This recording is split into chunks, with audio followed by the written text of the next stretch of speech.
Okay हम लोग को अभी देखना है ऑब्जेक्ट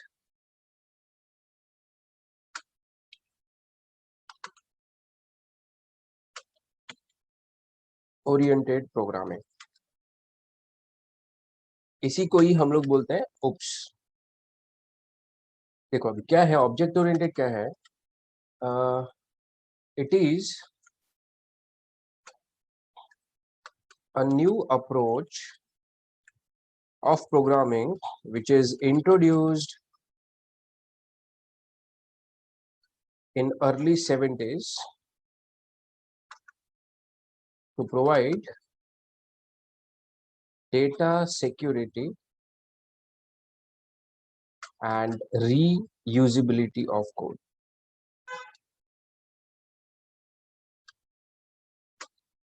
ठीक है, देखो ये एक नया अप्रोच है प्रोग्रामिंग का जो 70s में इंट्रोड्यूस किया गया था बाय एलन के। ये अप्रोच हमें ये तरीका कोडिंग करने का, ऑब्जेक्ट ओरिएंटेड ये अप्रोच कोडिंग करने का हमें कोड में ज्यादा सिक्योरिटी और ज्यादा रीयूजिबिलिटी देता है, जो कि स्ट्रक्चर्ड ओरिएंटेड प्रोग्रामिंग लैंग्वेजेस में नहीं था। अभी तक हम लोग जो भी कोड करते आ रहे थे सी प्लस प्लस में, that was C like coding. ठीक है, अगर तुमको याद होगा तो उसमें हम लोग डेटा बनाते हैं, मेथड्स बनाते हैं, ऐसा सी कोड, ऐसा तरीका था सी का कोडिंग का। बट ऐसे तरीके से कोड करने में हम लोगों को डेटा सिक्योरिटी नहीं मिलती थी। सी फॉर एग्जांपल देखो, सपोज मैं एक सी प्रोग्रामिंग में, सी लैंग्वेज में मैं एक प्रोजेक्ट बना रहा हूँ। मुझे बोला गया है कि दो फंक्शंस बनाओ, एक का नाम रहेगा सपोज ए और दूसरे फंक्शन का नाम रहेगा सपोज बी। और मुझे बोला गया है कि ऐसा वेरिएबल बनाइए जो दोनों फंक्शंस यूज कर सके। तो मुझे बताओ कि अगर मैंने वेरिएबल, एक वेरिएबल एक्स नाम का वेरिएबल फंक्शन ए के अंदर बनाया तो ये बी को विजिबल रहेगा क्या? नहीं, क्यों नहीं रहेगा? क्योंकि एक फंक्शन के वेरिएबल सिर्फ उसी को दिखते हैं। ये दिखते हैं, बराबर है। बेसिकली इस वेरिएबल का स्कोप क्या है? स्कोप मतलब क्या कि ये वेरिएबल कहां तक विजिबल रहेगा। तो बेसिकली वेरिएबल्स का स्कोप उसी करली ब्रेसेस के अंदर होता है जिसके अंदर वो बनाए गए हैं, उनको बोला जाता है लोकल वेरिएबल्स। इनका स्कोप उन्हीं करली ब्रेसेस के अंदर ही होता है जिसके अंदर वो बनाए गए हैं। इसके बाहर, इन दोनों करली ब्रेसेस के बाहर या फिर इस ब्लॉक के बाहर ये वेरिएबल किसी और को विजिबल नहीं रहते हैं। ठीक है, ऐसे वेरिएबल्स को हम लोग बोलते हैं लोकल वेरिएबल्स। क्या बोला जाता है? Local variables. अभी बट मेरा रिक्वायरमेंट क्या है? मेरा रिक्वायरमेंट है कि मैं एक ऐसा कॉमन वेरिएबल बनाऊं जो दोनों फंक्शन एक साथ यूज कर सके या एक्सेस कर सके, राइट? तो मैं इस वेरिएबल को लोकल से उठा के ऊपर डिक्लेयर कर दूंगा। ऐसा करने से वेरिएबल क्या बन जाएगा? ये बन जाता है ग्लोबल। इतना क्लियर है?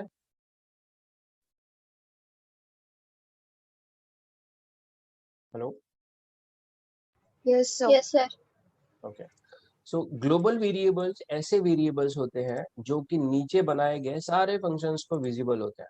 मतलब ये वेरिएबल एक्स भी ए भी यूज कर सकता है, और ये जो वेरिएबल है x, it can be seen by B also. So मैंने ये कोड किया क्योंकि एक्स का रिक्वायरमेंट दोनों वेरिएबल्स को था। देखो ग्लोबल है मतलब क्या, अगर एक्स ने वैल्यू इसके अंदर 1 रख दी तो बी को भी एक्स की वैल्यू क्या मिलेगी? 1 ही मिलेगी। ठीक है, अगर एक फंक्शन ने वेरिएबल की वैल्यू चेंज कर दी तो ग्लोबल वेरिएबल है तो दूसरे फंक्शन को भी वही वैल्यू रिफ्लेक्ट होगी जहां पे चेंजेस हो गए, राइट? ओके, तो मेरा रिक्वायरमेंट यही था कि एक फंक्शन वेरिएबल की चेंज करे वैल्यू तो दूसरे फंक्शन को भी ऑटोमेटिकली विजिबल हो जाए। तो मैंने इस वेरिएबल को ग्लोबल बना दिया। अब क्या हुआ, मैंने एक कोड बनाया, ये कोड बना के सपोज कुछ दिन बाद मैंने प्रोजेक्ट छोड़ के दूसरे प्रोजेक्ट पे चला गया। अब मेरे जगह पे सपोज एक नया डेवलपर आया, उस नए डेवलपर को बोला गया कि इसी एग्जिस्टिंग कोड में जो मैं करके गया हूँ, इसी कोड में और दो फंक्शनैलिटीज ऐड कर दो। ठीक है, सी और डी नाम की। तो वो क्या करेगा नया बंदा कि मेरे फाइल को ओपन करेगा, इसके अंदर वो और दो फंक्शनैलिटीज ऐड कर देगा। ठीक है, राइट? ऐसे वो चेंजेस करेगा, एग्जिस्टिंग कोड मैंने लिख के गया था वो नए फीचर्स यहाँ पे ऐड करेगा।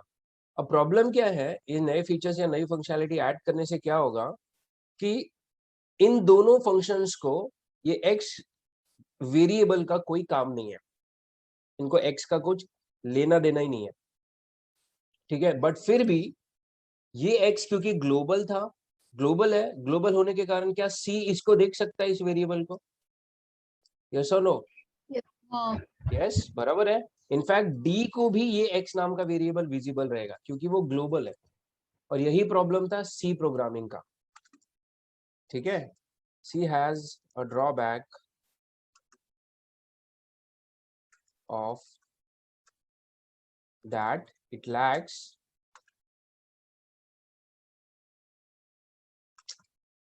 Data security. ये सबसे मेजर प्रॉब्लम था सी प्रोग्रामिंग का, कि उसमें डेटा जो रहते थे वो सेफ नहीं रहते थे, जैसे यहाँ पर हो रहा है। अब गलती से नए प्रोग्रामर से एक्स का वैल्यू अगर 0 हो जाता है तो सब पूरे प्रोजेक्ट में सब जगह एक्स का वैल्यू क्या हो जाएगा? 0 हो जाएगा। 0। ठीक है, इसको बोला जाता है कि सी में सिक्योरिटी नहीं था। मतलब देखो, सिक्योरिटी मतलब नहीं था, मतलब ये नहीं कि हैकिंग हो जाता था, ऐसा कुछ नहीं था। सिक्योरिटी का मतलब था कि डेटा ग्लोबल होने के कारण ऐसे फंक्शंस को भी देख सकते थे जिनको उनका जरूरत नहीं है, और गलती से किसी अच्छे प्रोग्रामर से ऐसा डेटा ना एक्सेस हो जाए जो उसको नहीं करना चाहिए। इसको बोला जाता है कि सी में डेटा सिक्योरिटी नहीं था। डेटा गलती से जिसको नहीं दिखना है उसको भी दिख रहा है, राइट। इनफैक्ट अगर मैंने एक सी का प्रोग्राम बनाया और किसी ने दूसरा एक सी का प्रोग्राम बनाया, तो उस दूसरे प्रोग्राम में भी ग्लोबल वेरिएबल विजिबल रहता है। ठीक है, and that is why object oriented programming introduced हुआ। ऑब्जेक्ट ओरिएंटेड ने क्या बोला कि आप जब भी कोड करते हो तो आप डायरेक्टली डेटा और फंक्शन मत बनाइए। सी लैंग्वेज में क्या कैसा होता है, सी लैंग्वेज का स्ट्रक्चर क्या होता है? देखो मैं स्ट्रक्चर बनाता हूँ, structure of C program. C language it is a collection of data and functions, जहां पर प्रोग्राम एक स्पेशल मेथड से शुरू होती है जिसको हम लोग मेन बोलते हैं। मेन को हम लोग entry point of a program बोलते हैं।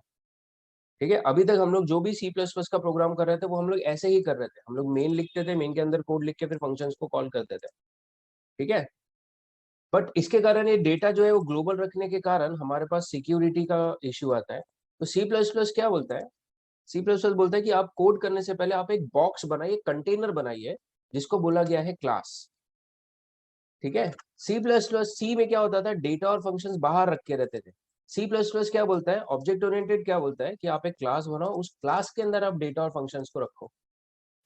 इस क्लास बनाने का एडवांटेज क्या रहेगा कि जो फंक्शंस इस क्लास के अंदर रखे हुए हैं सिर्फ वही इस डेटा को क्या कर सकते हैं, विजिबल रहते हैं या फिर देख सकते हैं। सबको समझ में आ रहा है? एंड दैट इज व्हाई अगर मुझे यही प्रोग्राम सी प्लस प्लस में करना है तो मैं सबसे पहले क्या बनाऊंगा, एक हम लोग एक क्या बनाते हैं, क्लास बनाएंगे। उस क्लास के अंदर मैं उस डेटा को रखूंगा, और उस क्लास के अंदर मैं वही फंक्शंस रखूंगा जो कि इस डेटा को एक्सेस करना चाहते हैं। जैसे अपने केस में कौन हो गया, वो ए और बी हो गए, राइट। अब अगर मैं चाहता हूं कि कोई फंक्शन एक्स को एक्सेस नहीं कर रहा है या एक्स का उसको काम ही नहीं है, तो मैं उसको इस क्लास के अंदर रखूंगा ही नहीं, मैं उस क्लास के बाहर रखूंगा। क्लास के बाहर वाले फंक्शंस कभी भी क्लास के अंदर का डेटा नहीं देख सकते। क्लास का डेटा सिर्फ वही फंक्शंस देख सकते हैं जो इस क्लास के अंदर लिखे जाते हैं। इतना क्लियर है? सबको समझ में आ रहा है इतना? Yes sir. मिल गया डेटा को सिक्योरिटी। यस अब सर। गलती से ये सी को एक्स की वैल्यू दिखेगी क्या, एक्सेस कर सकता है क्या वो? नहीं। नहीं कर नहीं। सकता। एक्स को सिर्फ कौन विजिबल कौन देख सकता है अभी? ए और बी। ठीक है, ठीक है, कंसेप्ट समझ में आ रहा है क्या तुम लोगों को? सी में प्रॉब्लम था, उसको कवर करने के लिए ऑब्जेक्ट ओरिएंटेड ने बोला कि आप लोग डेटा और रिलेटेड फंक्शंस को क्लास के अंदर रखो, राइट। सी में जो स्ट्रक्चर्स थे उसके अंदर हम लोग सिर्फ डेटा रख सकते थे, बट सी प्लस प्लस में क्लासेस के अंदर हम लोग डेटा भी रख सकते हैं, और हम लोग उस डेटा को यूज करने वाले फंक्शंस को भी रख सकते हैं। तो basically a class is a wrapper where we can keep data and related functions together. C classes और ऑब्जेक्ट ओरिएंटेड बहुत ही इंपॉर्टेंट चीज है, बिकॉज क्लासेस जो है वो रियल वर्ल्ड को बहुत इजीली इम्प्लीमेंट करता है। कैसे देखो, हाँ, अगर आप लोग कोई चीज ऑब्जर्व करोगे ना तो हर एक चीज it is a collection of data and functions. Everything is a wrapper of data and function. ठीक है, अगर आप लोग किसी भी रियल वर्ल्ड को चीज को जैसे आप लोग को फैन को रिप्रेजेंट करना है, अब मुझे बताओ फैन के अंदर डेटा क्या क्या रह सकता है?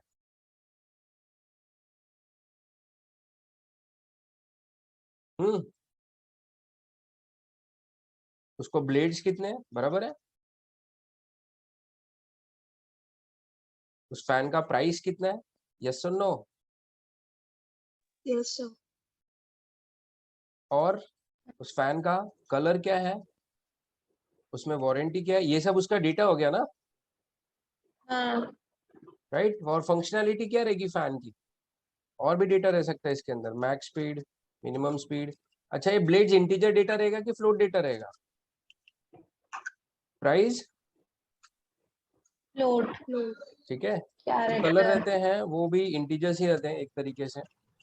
वारंटी इंटीजर्स हो सकता है, मैक्सिमम स्पीड इंटीजर हो सकता है, मिनिमम स्पीड इंटीजर हो सकता है। फंक्शनैलिटी क्या है,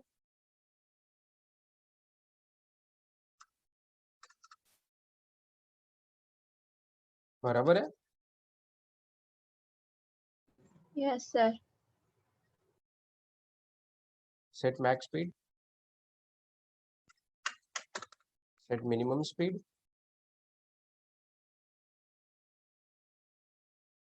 ये सब उसके अंदर की फंक्शनैलिटी हो सकती है, बराबर है।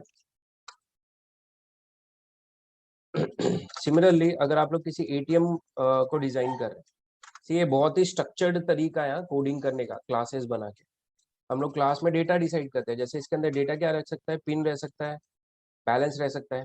अब इन डेटा को यूज करने के लिए फंक्शनैलिटी जो रह सकती है एटीएम क्लास में, जैसे चेक पिन हो सकता है एक फंक्शनैलिटी, एक हो सकता है विड्रॉ, जिसको इनपुट में कोई अमाउंट आ सकता है विड्रॉ करने वाला, फिर एक डिपॉजिट हो सकता है, ठीक है, इसको भी इनपुट में आ सकता है। मतलब जो भी रिलेटेड चीजें वो एक साथ में रखी हुई है एक क्लास के अंदर, इधर उधर नहीं रखी हुई। और बेटर है कि क्लास के अंदर जो डेटा है उस क्लास के रिलेटेड जो डेटा है वो उस क्लास के रिलेटेड जो मेथड है वही यूज करें, कोई बाहर वाला क्यों एक्सेस करें। ऑब्वियसली मेरे घर की जो प्राइवेट चीजें हैं, जो चीजें हैं वो तो मेरे को दिखनी, क्लास के मेंबर्स को ही दिखनी चाहिए ना, बाहर वालों को क्यों दिखना चाहिए, बराबर है। सबको समझ में आ रहा है कि क्लासेस के फीचर्स, यस सर। ओके। सो अपना C++ का स्ट्रक्चर अभी कैसा है प्रोग्राम का,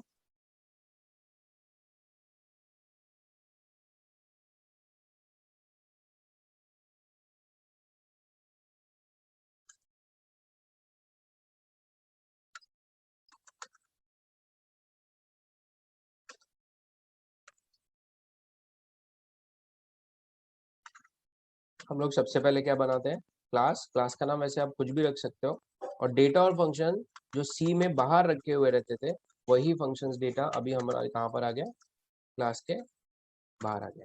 बट इनको कॉल करने के लिए अभी भी अपने को मेन लगेगा ही लगे, ठीक है, इतना ठीक है। पहले यस बाहर सर। रखते रहते थे, अभी बस कहाँ पर आ गए, क्लास के अंदर एक रैपर, एक कंटेनर के अंदर आ गए, जिनसे उसको डेटा सिक्योरिटी, डेटा को सिक्योरिटी मिलने लगी।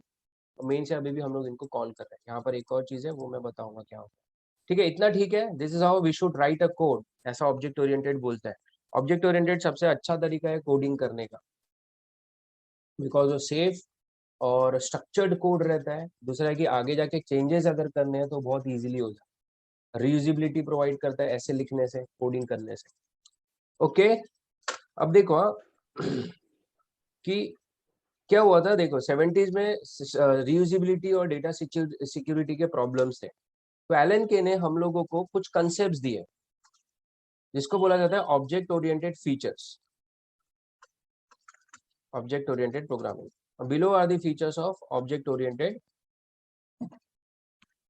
प्रोग्रामिंग। सो एलन के ने क्या किया, उन्होंने हम लोगों को 4 फीचर्स दिए। पहला उन्होंने बोला एब्स्ट्रैक्शन, पहले फीचर को नाम दिया उन्होंने एब्स्ट्रैक्शन। सेकंड को उन्होंने बोला encapsulation. Third one is inheritance, and fourth one is polymorphism, ठीक है। और उन्होंने क्या बोला कि जो भी लैंग्वेज ये चारों फीचर्स इंप्लीमेंट करेगी वो लैंग्वेज कहलाएगी ऑब्जेक्ट ओरिएंटेड प्रोग्रामिंग लैंग्वेज, और उन लैंग्वेजेस में सिक्योरिटी और रीयूजिबिलिटी रहेगी, ठीक है। सो प्रोवाइड सिक्योरिटी एंड रीयूजिबिलिटी, उन्होंने हम लोगों को ये 4 फीचर्स, इनको 4 पिलर्स बोला जाता है ऑब्जेक्ट ओरिएंटेड। और उन्होंने बोला कि जो भी लैंग्वेजेस इन कंसेप्ट्स को इंप्लीमेंट करेगा वो लैंग्वेज कहलाएगा object oriented programming language. So C++, Java, .NET languages, Python, all these languages, they implement all these 4 features, and that is why these languages are called as object-oriented programming language. Obviously C जो है ये concept implement नहीं करता है, इसलिए वो structured oriented, it is not object oriented. Okay, इतना clear है। अब ये एक एक करके अपने को ये कंसेप्ट देखना है। What is abstraction? देखो, एब्स्ट्रैक्शन ये बोलता है कि जो हमारा एंड यूजर रहता है उसको कभी भी प्रोग्राम की कॉम्प्लेक्सिटी मत दिखाओ, उसको उतनी ही चीजें दिखाओ जितना उसको जरूरत है। ठीक है, एब्स्ट्रैक्शन मीन्स कि hiding the complexity of a program from the end user. For example देखो, हम लोग कभी एटीएम मशीन में जाते हैं तो एटीएम सामने अपने को एक स्क्रीन दिखाता है जहाँ पे हम लोग ट्रांजेक्शन करते हैं। जब मैं एटीएम से कभी पैसे निकालता हूँ तो वो एटीएम मशीन मेरे को कभी नहीं बताता है वो कैसे काउंट कर रहा है और वो बाहर कैसे आ रहे हैं पैसे, अपने को जरूरत भी नहीं है ना उसका, हम लोग को सिर्फ कैश हाथ में आना चाहिए। सो इंटरनल कॉम्प्लेक्सिटीज वो दिखा रहा है कि अपने को नहीं दिखा रहा है, राइट। आप लोग किसी वॉल पे लगे हुए क्लॉक को देखो, जब हम लोग क्लॉक दिखते हैं तो सामने वाला इंटरफेस दिखता है अपने को, सिर्फ टाइम दिखता है अपने को, उसके पीछे देखो कितनी कॉम्प्लेक्सिटीज है, वो दिखता है कि अपने को नहीं। आप लोग गूगल पे कुछ टाइप करिए, कुछ सर्च करिए सर्च इंजन पे, आपको उसी का एड, सपोज आप शूज ढूंढ रहे हैं, आपको उसी चीज का एड इंस्टाग्राम पे या फिर फेसबुक पे दिखता रहेगा। This is abstraction. अब ये लोग कैसे कर रहे हैं ये अपने को नहीं दिखता, ये सब अपने को सिर्फ उतना दिखा रहे हैं जितना अपने को जरूरत है। तो this is the first feature of object oriented कि कोड लिखते समय आपको वो कैसे हो रहा है वो काम, वो ऑपरेशन वो मत दिखाओ, सिर्फ यूजर को जितना जरूरत है आउटपुट आना है, जितना दिखना चाहिए उतना दिखना चाहिए। ओके, समझ में आया सबको एब्स्ट्रैक्शन? Yes sir. ओके, जैसे हम लोग खुद एब्स्ट्रैक्शन का एग्जांपल है। जब हम लोग किसी से मिलते हैं तो अपना इंटरफेस रहता है, फेस दिखता है, अपने अंदर में देखो कितनी कॉम्प्लेक्सिटीज है, ब्लड जा रहा है, हार्ट है, किडनी है। मैं ऐसा किसी को मिलते हैं तो हम लोग को वो सब नहीं दिखता है ना, उतना ही दिखता है बिकॉज जितना जरूरत है। सॉफ्टवेयर बनाते समय भी ऐसा ही होना चाहिए, ऐसा ऑब्जेक्ट ओरिएंटेड बोलता है। Next concept is encapsulation. अब देखो, कैप्सूल्स आप लोग को पता है वो राउंड शेप में रहते हैं, दो कलर की मेडिसिन रहती कुछ तो भी, या दो कलर में दिखते हैं। तो ऐसा इमेजिन करो, एनकैप्सुलेशन ये बोलता है कि आप कोडिंग करते समय, इसको मैं डायग्राम में कैसे बताऊं,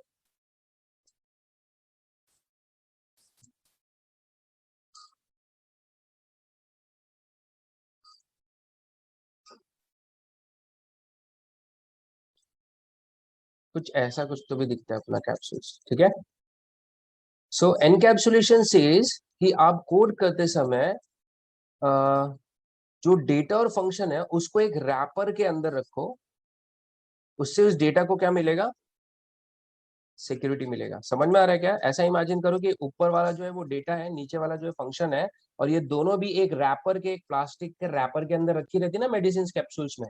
क्यों रखी रहती है? ताकि उसके अंदर जो मेडिसिन रखी है उसको सिक्योरिटी मिले।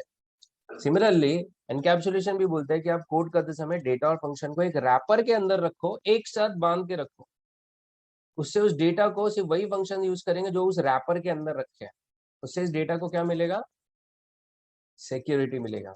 सो एनकैप्सुलेशन बोलता है कि data, keeping the data and functions together in a single unit known as class. उसी रैपर को हम लोग क्या बोलते हैं प्रोग्रामिंग में, ऑब्जेक्ट ओरिएंटेड में क्या बोला जाता है इसको?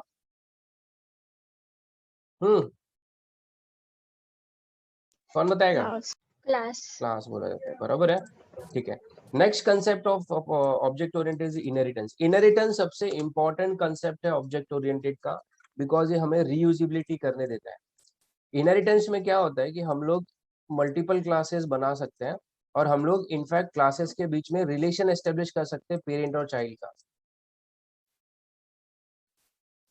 ठीक है, इससे क्या होगा, जो भी, सपोज ये क्लास है, इस क्लास का नाम है सपोज क्लास ए। क्लास ए के अंदर कुछ सपोज 3-4 फंक्शंस है, और ये मेरा क्लास बी है। ठीक है, इसके अंदर भी खुद के फंक्शनैलिटीज है सपोज।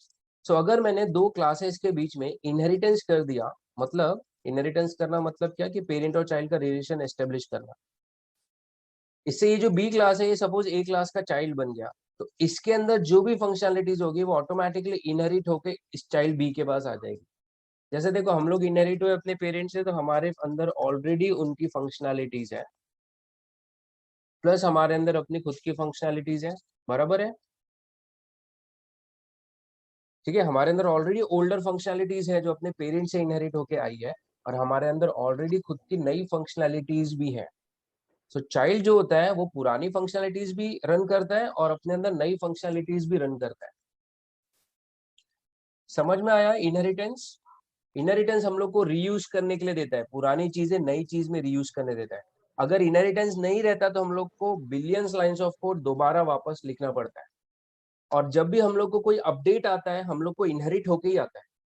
जैसे फोन्स में डार्क मोड का अपडेट आया था, ठीक है, सो ऑलरेडी हमारे पास लाइट मोड चल रहा था मोबाइल्स में, ठीक है, तो उन्होंने लाइट मोड क्लास को इनहेरिट करके एक डार्क मोड क्लास बनाया और वो अपडेट भेजा हमको, उसका ऑब्जेक्ट भेजा अपने को। तो जब डार्क मोड आया तो लाइट मोड बंद हो गया था क्या? हम लोग स्विच कर सकते हैं दोनों के बीच में। मतलब जो नया क्लास है उसमें पुरानी फंक्शनलिटीज भी रन हो रही है, साथ में जो नई एडेड है वो भी रन हो रही है। सबको समझ में आया इनहेरिटेंस? Yes sir. इनहेरिटेंस सबसे इंपॉर्टेंट कंसेप्ट क्या, एक बार ये शुरू होता है तो खत्म नहीं होता है। सो ये हम लोग को रीयूजिबिलिटी सर प्रोवाइड एक करता है। बार बता दो क्या बता दो? इनहेरिटेंस कॉन्सेप्ट प्रोग्राम में कैसे कर। Okay, so first is abstraction. Abstraction ये बोलता है कि अननेसेसरी डिटेल्स हाइड करके रखो। एनकैप्सुलेशन ये बोलता है कि डेटा और फंक्शन को साथ में रखो एक रैपर के अंदर जिसको क्लास बोला जाता है। इनहेरिटेंस बोलता है कि आप लोग एक चाइल्ड क्लास बना सकते हैं जो कि पेरेंट्स की फंक्शनैलिटी अपने अंदर इनहेरिट करता है, ठीक है। हम लोग एक क्लास के, एक चाइल्ड क्लास के मल्टीपल पेरेंट क्लासेस बना सकते हैं, इससे दोनों क्लास की फंक्शनैलिटी चाइल्ड इनहेरिट कर सकता है। पॉलीमॉर्फिज्म का मतलब होता है, पॉलीमॉर्फिज्म का इन जनरल मीनिंग होता है one thing having multiple behaviour.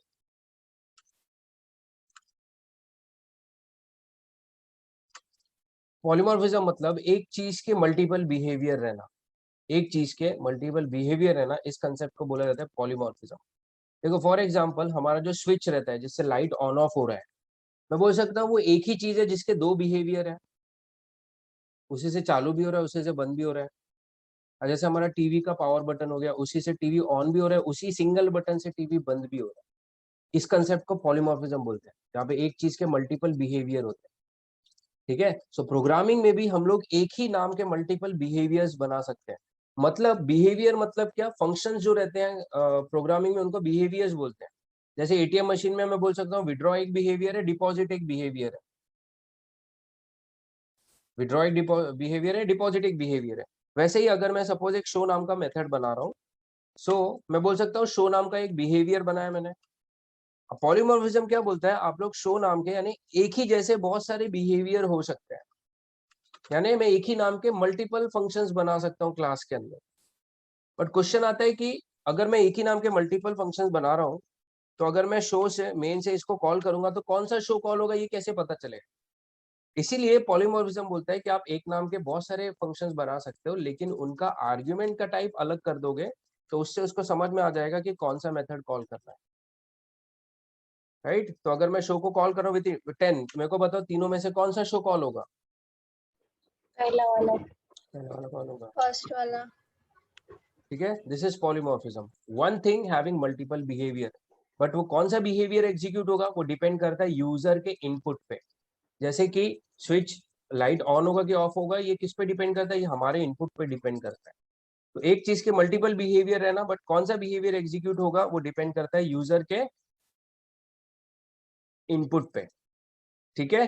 ये चार कंसेप्ट है, इनका मैं प्रॉपर डेफिनेशन लिख के भेजूंगा और कल मैं पूछने वाला हूँ सब लोग को कि एब्स्ट्रैक्शन क्या है, एनकैप्सुलेशन क्या है, इनहेरिटेंस क्या है, पॉलीमॉर्फिज्म क्या है, ठीक है। ये चार कंसेप्ट हैं जो 70s में बनाए to provide security and reusability, to provide security and reusability. अब ये चार कंसेप्ट हैं, प्लीज रिमेंबर ये चार कंसेप्ट है और जो लैंग्वेज इनको इंप्लीमेंट करेगा, जो भी language abstraction, encapsulation, inheritance, polymorphism implement करेगा उस लैंग्वेज को हम लोग ऑब्जेक्ट ओरिएंटेड लैंग्वेज बोलते हैं, ठीक है। C++ में इनहेरिटेंस कर सकते हैं, पॉलीमॉर्फिज्म कर सकते हैं, एब्स्ट्रैक्शन एनकैप्सुलेशन कर सकते हैं, जावा में भी ये चारों कर सकते हैं, पाइथन में भी कर सकते हैं। अब वो कैसे करते हैं, क्या बनाना पड़ेगा उसके लिए, वो हम लोग देखते हैं अगले क्लास में, ठीक है। समझ में आ रहा है क्या? Yes okay. सी में सिक्योरिटी का प्रॉब्लम था इसलिए ऑब्जेक्ट ओरिएंटेड ने बोला कि आप क्लास बनाओ, क्लास के अंदर डेटा और फंक्शंस को रखते जाओ, ठीक है। उसके बाद अपन ने ये फीचर्स देखे, इनके डेफिनेशन में लिख के दे दूंगा, आप लोग पढ़ना, मैं कल पूछूंगा। कल अपन देखते हैं कि ये चारों फीचर्स इंप्लीमेंट कैसे करना चाहिए, यानी कैसे कर सकते हैं हम लोग C++ में। ओके, मेथड्स के बारे में पढ़ के आना प्लीज। ओके, किसी को अभी कुछ क्वेरीज है?